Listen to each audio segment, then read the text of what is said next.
ఓం శాంతి 29/11/2024 మధురమైన పిల్లలు, ఒకవేళ శివబాబా పట్ల గౌరవం ఉన్నట్లయితే వారి శ్రీమతంపై నడుస్తూ ఉండండి.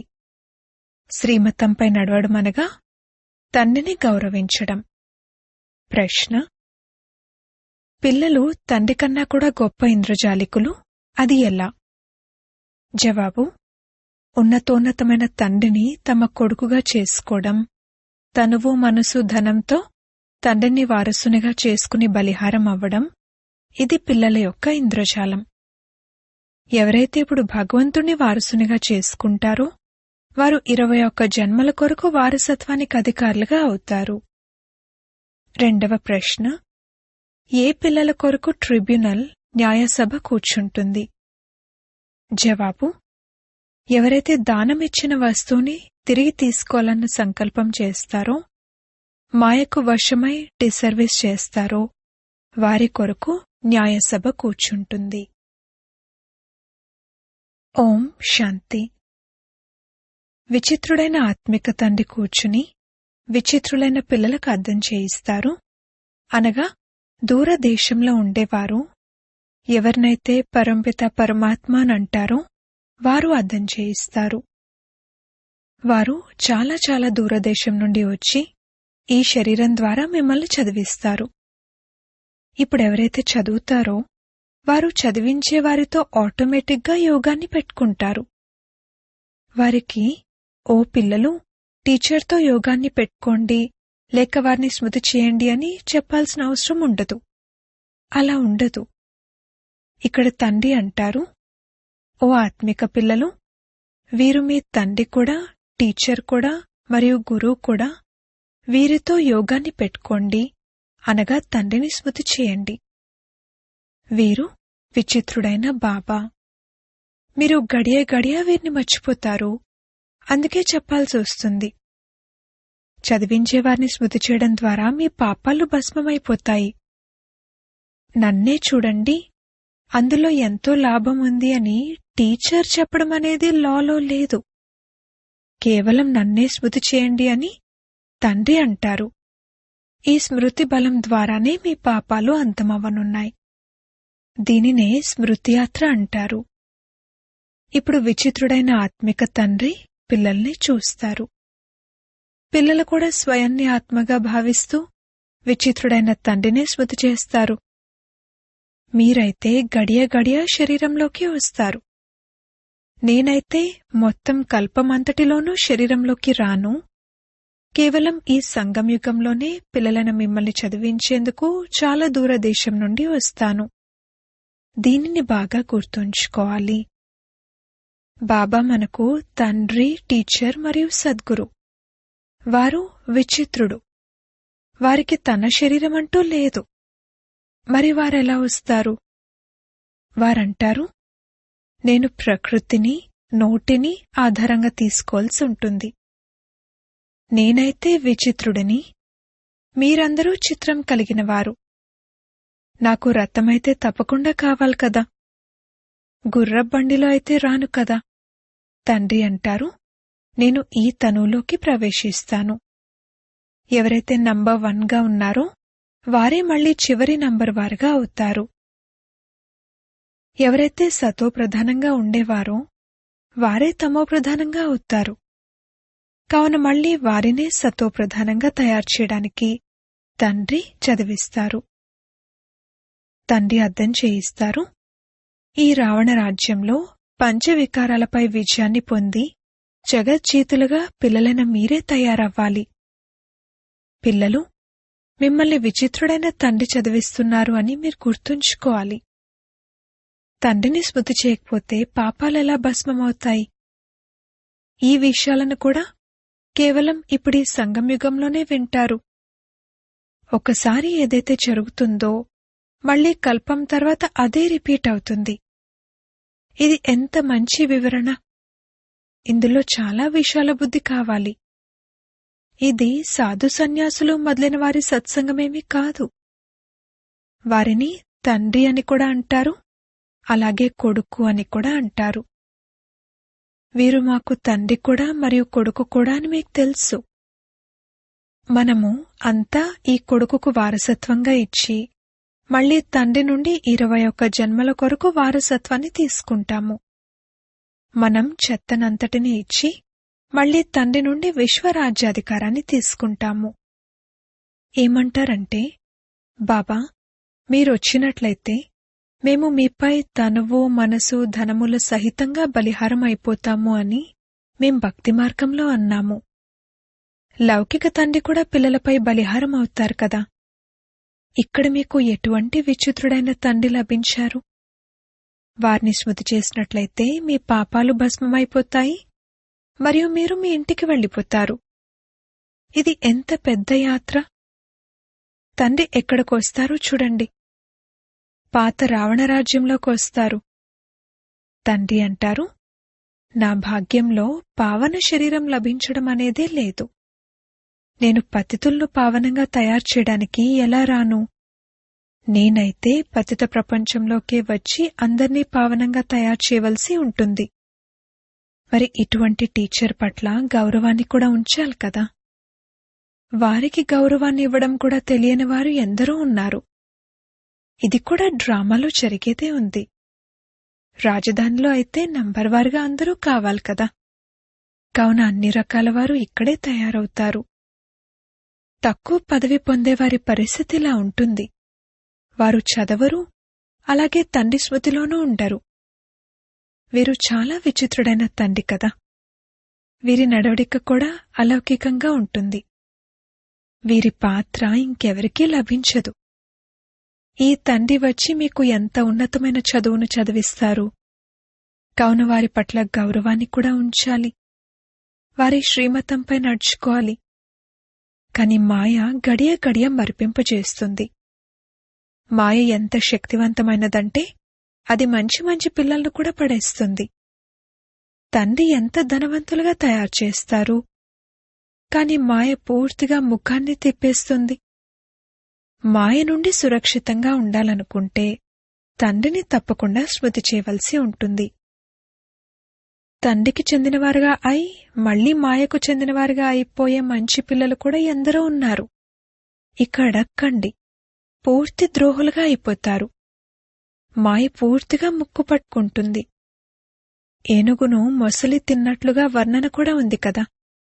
కాని దాని అర్థాన్ని ఎవరూ అర్థం చేసుకోరు. తండ్రి ప్రతి విషయాన్ని బాగా అర్థం చేయిస్తారు. చాలామంది పిల్లలు అర్థం చేసుకుంటారు కూడా, కాని నంబర్వార్ పురుషార్థానుసారంగా. కొందరికైతే కొద్దిగా కూడా ధారణ జరగదు. ఇది చాలా ఉన్నతమైన చదువు కదా, కావున దీన్ని ధారణ చేయలేరు. ఇక వారి భాగ్యంలో రాజ్యభాగ్యం లేదు అని తండ్రి అంటారు. కొందరు జిల్లేడు పుష్పాల వలె ఉన్నారు, కొందరు సుగంధమయమైన పుష్పాల వలె ఉన్నారు. ఇది వెరైటీ పూల తోట కదా. అటువంటి వారు కూడా కావాలి కదా. రాజధానిలో మీకు నౌకర్లు కూడా లభిస్తారు. లేకపోతే మరి నౌకర్లెలా లభిస్తారు? రాజ్యం ఇక్కడే తయారవుతుంది. నౌకర్లు, చండాలురు మొదలైన వారందరూ లభిస్తారు. ఇక్కడ రాజధాని స్థాపన అవుతుంది. ఇది ఒక విచిత్రం. తండ్రి మిమ్మల్ని ఎంత ఉన్నతంగా తయారు చేస్తారు. మరి అటువంటి తండ్రిని స్మృతి చేస్తూ ఆ ప్రేమలో అశ్రువులు రావాలి. మీరు మాలలోని మణులుగా అవుతారు కదా. ఏమంటారంటే, బాబా మీరెంత విచిత్రమైన వారు. మీరు ఏ విధంగా వచ్చి పతితులైన మమ్మల్ని పావనంగా తయారు చేయడానికి చదివిస్తారు. భక్తి మార్గంలో శివుణ్ణి పూజిస్తారు కాని వారు పతిత పావనుడు అనేమీ అర్థం చేసుకోరు. అయినా కాని, ఓ పతిత పావన రండి, వచ్చి మమ్మల్ని పుష్పాల వలె దేవీదేవతలుగా తయారు చేయండి అని పిలుస్తూనే ఉంటారు. పిల్లల ఆజ్ఞను తండ్రి స్వీకరిస్తారు. మరియు వారెప్పుడైతే వస్తారో అప్పుడంటారు, పిల్లలు పవిత్రంగా అవ్వండి. ఈ విషయంలోనే హంగామాలు జరుగుతాయి. తండ్రి అద్భుతమైనవారు కదా. నన్ను స్మృతి చేసినట్లయితే పాపాలంతమవుతాయి అని పిల్లలకు చెప్తారు. నేను ఆత్మలతో మాట్లాడుతున్నాను అని తండ్రికి తెలుసు. అన్నీ ఆత్మే చేస్తుంది. వికర్మలు కూడా ఆత్మే చేస్తుంది. ఆత్మే శరీరం ద్వారా అనుభవిస్తుంది. మీకోసమైతే న్యాయసభ కూర్చుంటుంది. విశేషంగా ఏ పిల్లలైతే సేవాయోగ్యులుగా అయి మళ్లీ ద్రోహులుగా అయిపోతారో వారికోసం కూర్చుంటుంది. మాయ ఏ విధంగా మింగేస్తుంది అనేది తండ్రికే తెలుసు. బాబా, మేమోడిపోయాము, నల్లముఖం చేసేసుకున్నాము, ఇప్పుడు క్షమించండి అంటారు. మీరు పడిపోయారు, మాయకు చెందినవారిగా అయిపోయారు. ఇక అందులో క్షమించడమనేదేముంది? అటువంటి వారికైతే ఇక చాలా చాలా కృషి చేయవలసి ఉంటుంది. మాయతో ఓడిపోయేవారు ఎందరో ఉన్నారు. తండ్రి అంటారు, ఇక్కడ తండ్రి వద్ద దానం ఇచ్చి వెళ్లిన తర్వాత ఇక తిరిగి తీసుకోకూడదు, లేకపోతే అది అంతమైపోతుంది. హరిశ్చంద్రుని ఉదాహరణ ఉంది కదా. దానమిచ్చిన తర్వాత ఇక చాలా జాగ్రత్తగా ఉండాలి. దాన్ని మళ్లీ తీసుకున్నట్లయితే 100 రెట్ల దండన పడుతుంది. అప్పుడు చాలా చిన్న పదవిని పొందుతారు. ఇక్కడ రాజధాని స్థాపన అవుతుందని పిల్లలకు తెలుసు.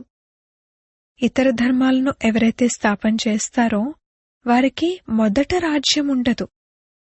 ఎప్పుడైతే 50-60 కోట్ల మంది ఉంటారో అప్పుడే సైన్యం తయారవుతుంది. అప్పుడు రాజ్యం ఏర్పడగలదు. ప్రారంభంలో ఒకరిద్దరే వస్తారు, తర్వాత మెల్లగా వృద్ధి పొందుతారు. క్రైస్ట్ కూడా ఏదో ఒక వేషంలో వస్తారని మీకు తెలుసు. బికారి రూపంలో ఉన్న మొదటి నంబర్ వారు మళ్లీ తప్పకుండా చివరి నంబర్లో ఉంటారు. క్రైస్ట్ తప్పకుండా ఈ సమయంలో బికారి రూపంలో ఉన్నారని క్రిస్టియన్లు కూడా వెంటనే అంటారు. పునర్జన్మలనైతే తీసుకోవాల్సిందే అని అర్థం చేసుకుంటారు.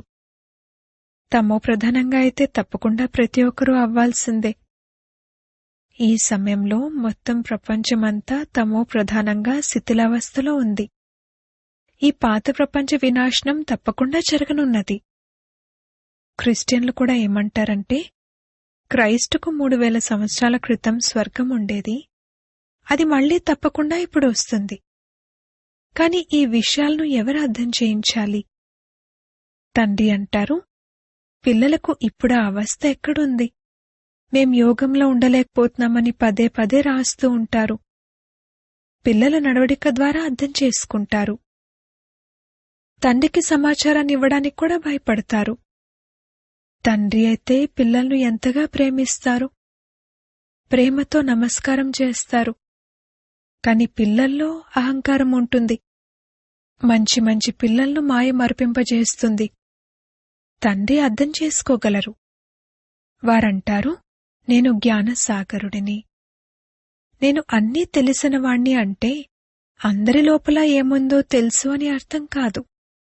నేను చదివించేందుకు వచ్చాను, అంతేగాని అందరి మనసుల్లో ఏముందో చదవడానికి కాదు.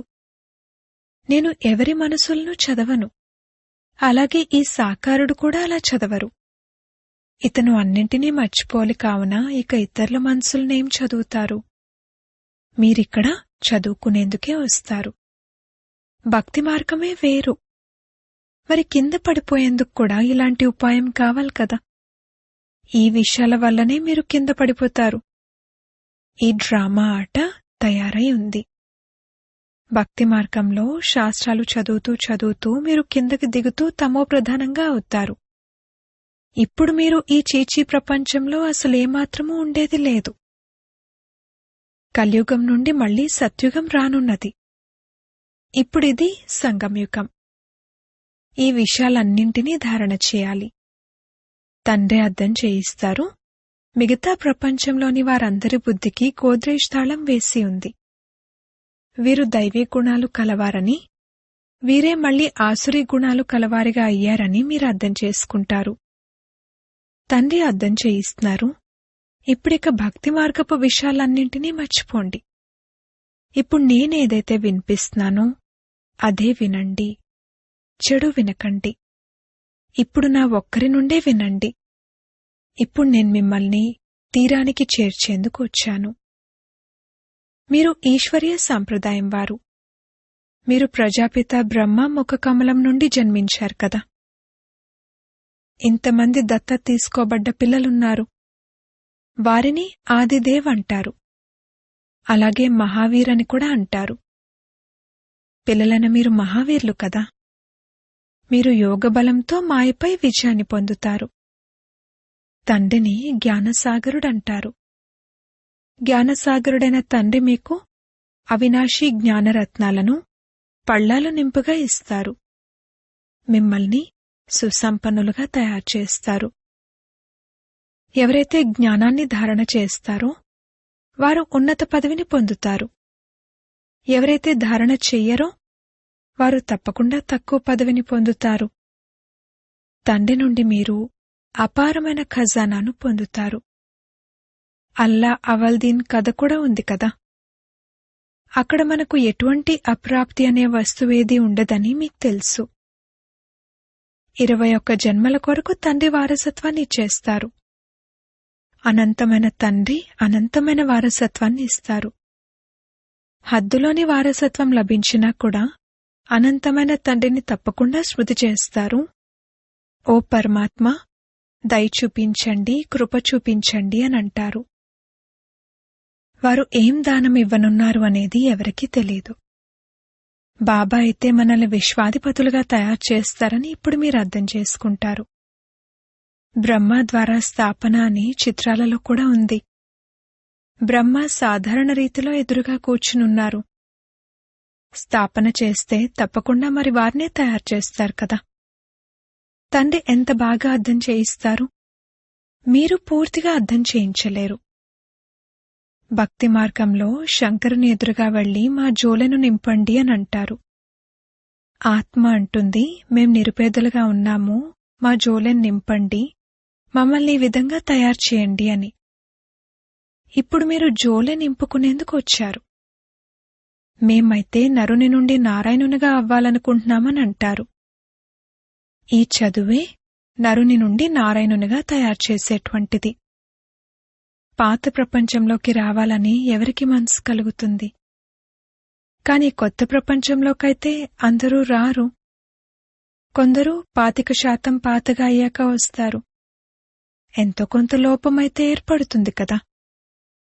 మీరు కొద్దిగా అయినా ఇతరులకు సందేశాన్ని ఇస్తూ ఉన్నట్లయితే మీరు స్వర్గానికి యజమానులుగా తప్పకుండా అవుతారు. ఇప్పుడందరూ నరకానికి యజమానులుగా కూడా ఉన్నారు కదా. రాజు, రాణి, ప్రజలు అందరూ నరకానికి యజమానులుగా ఉన్నారు. అక్కడ డబల్ కిరీటధారులుగా ఉండేవారు, ఇప్పుడలా లేరు. ఈ రోజుల్లోనైతే ధర్మం మొదలైన వాటిని ఎవరూ విశ్వసించరు. దేవీదేవతా ధర్మమే అంతమైపోయింది. Religion is might. ధర్మంలో శక్తి ఉంది అన్న గాయనం కూడా ఉంది. ధర్మాన్ని విశ్వసించని కారణంగా శక్తి లేకుండా పోయింది. తండ్రి అర్థం చేయిస్తారు. మధురాతి మధురమైన పిల్లలు, మీరే పూజ్యుల నుండి పూజారులుగా అవుతారు. 84 జన్మలు తీసుకుంటారు కదా. బ్రాహ్మణులమైన మనమే మళ్లీ దేవతలుగా, క్షత్రియులుగా అవుతాము. బుద్ధిలోకి ఈ చక్రమంతా వస్తుంది కదా. ఈ 84 జన్మల చక్రంలో మనం తిరుగుతూనే ఉంటాము. ఇప్పుడు మళ్లీ తిరిగి ఇంటికి వెళ్ళాలి. అక్కడకు పతితులెవ్వరూ వెళ్లలేరు. ఆత్మే పతితంగా మరియు పావనంగా అవుతుంది. బంగారంలో మాలిన్యం కలుస్తుంది కదా, నగలో కలవదు. ఇది జ్ఞాన అగ్ని. దీని ద్వారా మొత్తం మాలిన్యమంతా తొలగిపోయి మీరు స్వచ్ఛమైన బంగారంగా అయిపోతారు. అప్పుడు నగ కూడా మీకు మంచిది లభిస్తుంది. ఇప్పుడు ఆత్మ పతితంగా ఉంది కావున పావనమైన వారి ముందు నమస్కారం చేస్తారు. చేసేదైతే అంతా ఆత్మే కదా. ఇప్పుడు తండ్రి అర్థం చేయిస్తారు. పిల్లలు, కేవలం నన్నొక్కరినే స్మృతి చేసినట్లయితే నావ తీరానికి చేరుకుంటుంది. పవిత్రంగా అయ్యి పవిత్ర ప్రపంచంలోకి వెళ్ళిపోతారు. ఇప్పుడిక ఎవరెంత పురుషార్థం చేస్తే అంత. అందరికీ ఇదే పరిచయాన్ని ఇస్తూ ఉండండి. వారు హద్దు తండ్రి, వీరు అనంతమైన తండ్రి. స్వర్గ వారసత్వాన్ని ఇచ్చేందుకు సంగమయుగంలోనే తండ్రి వస్తారు. కావున ఇటువంటి తండ్రిని స్మృతి చేయవలసి ఉంటుంది కదా. విద్యార్థులు ఎప్పుడైనా టీచర్ను మర్చిపోతారా? కాని ఇక్కడ మాయ మరిపింపజేస్తూ ఉంటుంది. చాలా జాగ్రత్తగా ఉండాలి. ఇది యుద్ధ మైదానం కదా. తండ్రి అంటారు, ఇప్పుడిక వికారాల్లోకి వెళ్ళకండి, అశుద్ధంగా అవ్వకండి. ఇప్పుడైతే స్వర్గంలోకి వెళ్ళాలి. పవిత్రంగా అయ్యే పవిత్రమైన కొత్త ప్రపంచానికి యజమానులుగా అవుతారు. మీకు విశ్వరాజ్యాధికారాన్ని ఇస్తాను. ఇదేమైనా తక్కువ విషయమా? కేవలం ఈ ఒక్క జన్మ పవిత్రంగా అవ్వండి. ఇప్పుడు పవిత్రంగా అవ్వకపోతే ఇక కింద పడిపోతారు. ప్రలోభాలు ఎంతగానో ఉన్నాయి. కామంపై విజయాన్ని పొందడం ద్వారా మీరు జగత్తుకు యజమానులుగా అవుతారు. పరంపిత పరమాత్మే జగద్గురువు కావున వారు మొత్తం జగత్తంతటికీ సద్గతినిస్తారని మీరు స్పష్టంగా చెప్పచ్చు. అచ్చా, మధురాతి మధురమైన సిక్కిలదే పిల్లలకు మాతాపితా బాప్దాదాల ప్రియ స్మృతులు మరియు గుడ్ మార్నింగ్. ఆత్మిక పిల్లలకు ఆత్మిక తండ్రి నమస్తే. ధారణ కొరకు ముఖ్య సారము. మొదటి పాయింట్, అవినాశీ జ్ఞానరత్నాలతో బుద్ధి రూపే జోలను నింపుకొని సుసంపన్నులుగా అవ్వాలి. ఏ రకమైన అహంకారాన్ని చూపించకూడదు. రెండవ పాయింట్, సేవకు యోగ్యులుగా అయి ఇక మళ్లీ ఎప్పుడూ ద్రోహులుగా అయి డిస్సర్వీస్ చేయకూడదు. దానమిచ్చిన తర్వాత చాలా చాలా జాగ్రత్తగా ఉండాలి. దానమిచ్చిన వస్తువును తిరిగి తీసుకోవాలి అన్న సంకల్పం కూడా రాకూడదు. వరదానము. డైరెక్ట్ పరమాత్మ లైట్ యొక్క కనెక్షన్ ద్వారా అంధకారాన్ని పారద్రోలే లైట్ హౌస్ భవ. పిల్లలైన మీ వద్ద డైరెక్ట్ పరమాత్మ లైట్ యొక్క కనెక్షన్ ఉంది. కేవలం స్వమానం అనే స్మృతి యొక్క స్విచ్ను డైరెక్ట్ లైన్ నుండి ఆన్ చేసినట్లయితే లైట్ వచ్చేస్తుంది. అంతేకాక సూర్యుని ప్రకాశాన్ని కప్పివేసే ఎంతటి కారుమబ్బులైనా సరే అవి కూడా పారిపోతాయి. దీంతో స్వయమైతే ఎలాగూ వెలుగులో ఉండనే ఉంటారు, అంతేకాక ఇతరుల కొరకు కూడా లైట్ హౌస్గా అవుతారు. స్లోగన్. స్వపురుషార్థంలో తీవ్రతను తీసుకొచ్చినట్లయితే మీ వైబ్రేషన్ల ద్వారా ఇతరుల మాయ సహజంగానే పారిపోతుంది. ఓం శాంతి.